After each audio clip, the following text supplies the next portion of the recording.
Assalamualaikum warahmatullahi wabarakatuh. Apa kabarnya anak-anak?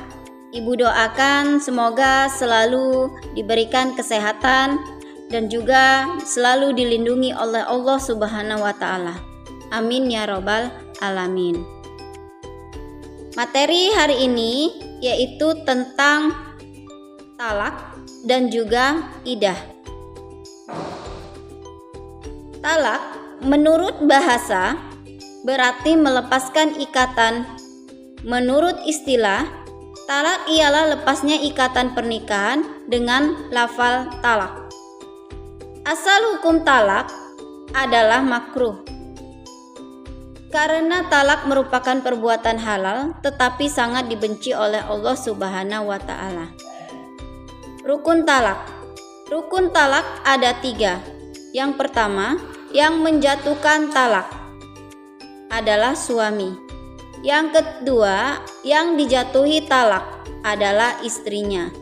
Dan yang ketiga, cara menjatuhkan talak. Cara menjatuhkan talak ada 2. Yang pertama dengan cara yang tegas, yang kedua dengan cara yang sindiran. Cara tegas, misalnya, saya talak engkau atau saya ceraikan engkau. Ucapan talak cara tegas tidak memerlukan niat. Jadi, kalau suami mentalak istrinya dengan cara yang tegas, jatuhlah talaknya, walaupun tidak berniat mentalaknya. Yang kedua, cara kinayah atau cara sindiran, misalnya, pulanglah engkau pada orang tuamu, atau kawinlah engkau dengan orang lain. Saya sudah tidak butuh. Jadi, kalau suami mentalak istrinya dengan cara kinayah, padahal sebenarnya tidak berniat mentalaknya, talaknya tidak jatuh.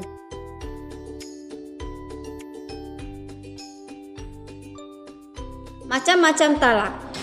Yang pertama itu ada talak raj'i, yaitu talak ketika suami boleh rujuk tanpa harus dengan akad nikah. Yang kedua, talak bain. Talak bain dibagi menjadi 2 macam, yaitu talak sugro dan talak bain kubro. Talak bain sugro yaitu talak yang dijatuhkan kepada istri yang belum dicampuri, dan talak hulu karena permintaan dari istri. Suami boleh rujuk dengan cara akad nikah kembali, baik masih dalam masa idah maupun sudah habis masa idahnya.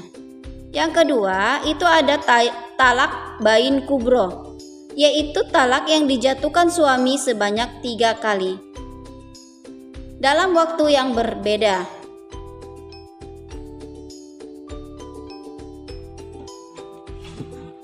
Talak ini suami tidak boleh rujuk atau menikah dengan bekas istri kecuali dengan syarat. Yang pertama, bekas istri telah menikah lagi dengan laki-laki lain. Yang kedua, bekas istri telah dicampuri oleh suami yang baru. Yang ketiga, bekas istri telah dicerai oleh suami yang baru. Yang keempat, bekas istri telah selesai masa iddahnya setelah dicerai suami yang baru. Jadi, boleh untuk rujuk kembali dengan syarat keempat tersebut. Alasan jatuh talak. Yang pertama, ilah, yaitu sumpah seorang suami bahwa ia tidak akan mencampuri istrinya. Yang kedua, itu zihar, yaitu ucapan suami kepada istrinya yang berisi menyerupai istrinya dengan ibunya, seperti engkau seperti punggung ibuku. Ucapan ini mengandung pengertian ketidaktertarikan lagi dari suami kepada istrinya. Yang ketiga itu khulu. Khulu atau talak tebus, yaitu talak yang diucapkan oleh suami dengan cara istri membayar kepada suami. Talak tebus biasanya kemauan istri. Penyebab talak antara lain Yang pertama, istri sangat benci kepada suaminya. Yang kedua, suami tidak dapat memberi nafkah. Yang ketiga, suami tidak dapat membahagiakan istrinya.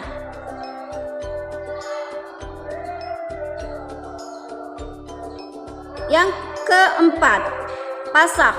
Pasak ialah rusaknya ikatan perkawinan karena sebab-sebab tertentu, yaitu karena rusaknya akad seperti 1.